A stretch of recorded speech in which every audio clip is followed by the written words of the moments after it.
মানুষ তো ভেবেছিল যে এই স্বৈরাচারী থাকবে, এই স্বৈরাচার থাকবে, আর পরিবর্তন হবে না।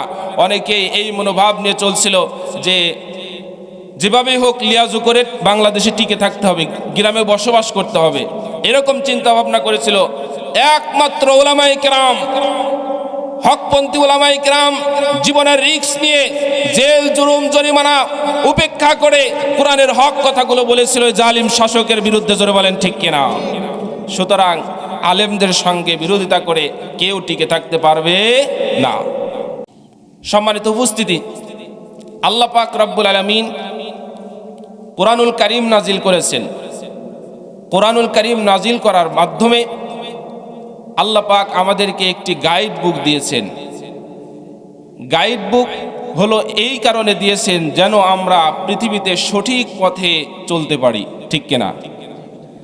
আমরা কোন পথে চললে হিদায়াত পাবো, জান্নাতে যাওয়ার কোনটা সঠিক পথ, এটা দেখানোর জন্য আল্লাহ পাক গাইড বুক হিসাবে কোরআন দিয়েছেন। কি দিয়েছেন?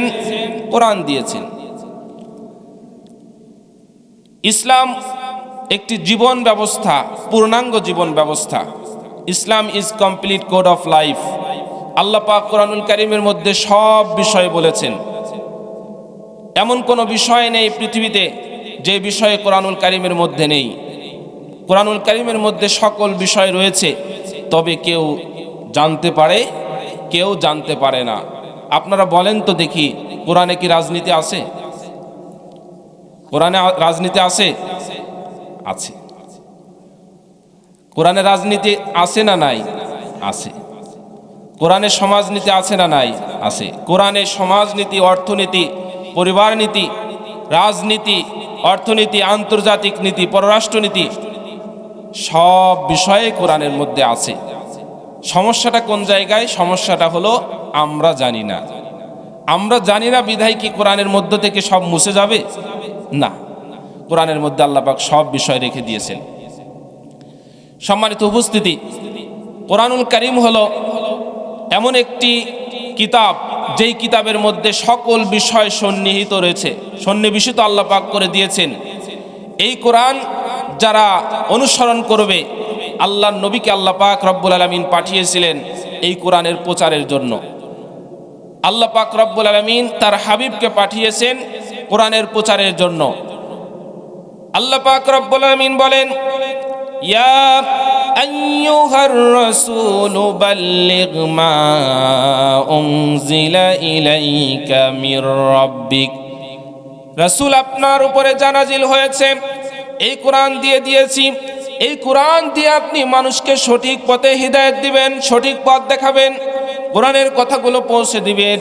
আল্লাহ পাক রব্বুল আলামিন এরপরে বলছেন, ওয়াল্লাহু ইয়াসিমুকা মিনান নাস। কোরআনের কথা বলতে গিয়ে আপনার উপরে আঘাত আসবে।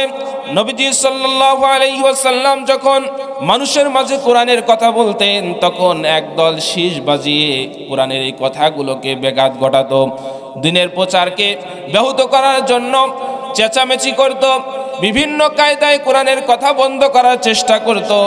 আল্লাহ পাক রব্বুল আলামিন বলেন, রাসূল, আপনার কোনো ভয় নেই, আপনি কোরআনের কথাগুলো মানুষের মাঝে পৌঁছে দিন।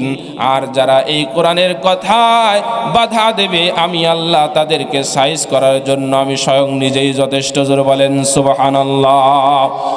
আল্লাহ পাক রব্বুল আলামিন আবু জাহেল, উতবা, শাইবা, ওয়ালিদ ইবনে মুগীরা সহ কাফের লিডারদেরকে শেষ করে দিয়েছিলেন, দুনিয়ার মধ্যে লাঞ্ছিত করেছেন, লাঞ্ছনার জীবন দিয়েছেন।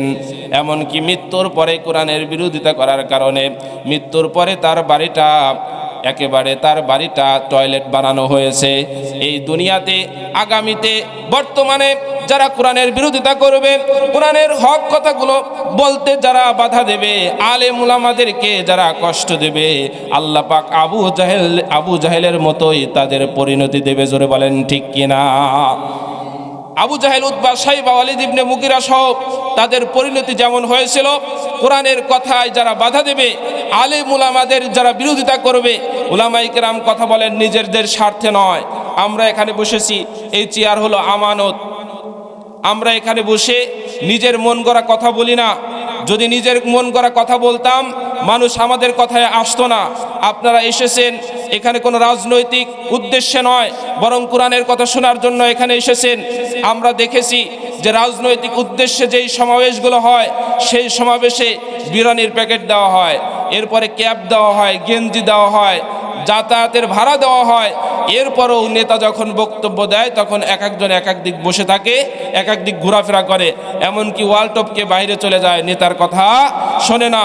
সুতরাং এই কথাগুলো আমরা যে বলি, উলামায়ে কেরাম যে কথাগুলো বলেন, কোরআন হাদিসের কথা, মানুষের স্বার্থে, ইসলামের স্বার্থে, কোরআনের স্বার্থে কথাগুলো বলেন, নিজেদের স্বার্থে কথাগুলো বলেন না। সুতরাং আলেম ওলামাদের সঙ্গে বিরোধিতা করা, তাদের সঙ্গে বিরোধিতা করা হলো আল্লাহর সঙ্গে বিরোধিতা করার শামিল। জোরে বলেন ঠিক কিনা? আল্লাহ পাক রব্বুল আলামিন বলছেন, আল্লাহু ইয়াসিমুকা মিনান নাস। রাসূল, আপনাকে যারা কষ্ট দিচ্ছে, কোরআনের কথায় যারা বাধা দিচ্ছে, আমি আল্লাহ তাদেরকে সাইজ করব। সাইজ করেছে না? আপনারা কি দেখেননি সাইজ কিভাবে করেছে? মানুষ তো ভেবেছিল যে এই স্বৈরাচারী থাকবে, এই স্বৈরাচার থাকবে, আর পরিবর্তন হবে না। অনেকেই এই মনোভাব নিয়ে চলছিল যে যেভাবেই হোক লিয়াজু করে বাংলাদেশে টিকে থাকতে হবে, গ্রামে বসবাস করতে হবে, এরকম চিন্তা ভাবনা করেছিল।